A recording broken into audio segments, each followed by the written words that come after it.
Good day guys! Sa videong ito ay ipapakita ko sa inyo kung paano mag-print ng SSS static information online. Simulan na natin. Bisitahin natin ang SSS website at sss.gov.ph at mag-login tayo sa ating account. Enter lang natin sa given space ang ating SSS user ID, password, at itap natin ang sign in. At kailangan din natin mag-enter ng one-time PIN.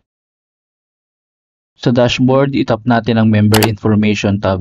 Sa drop-down menu, itap natin ang Member Details. Ayan na sa screen ang ating Member Details.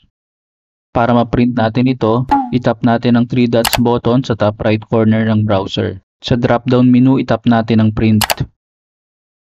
Sa pop-up window, mag-adjust lang tayo ng konti para pumasok sa printable area yung mga kailangang detalye. Pagpasok lahat, itap na natin ang Print. Ayan na, nagpiprint na tayo. So ayun guys, ganun lang mag-print ng SSS static information online. Salamat po sa panonood itong video.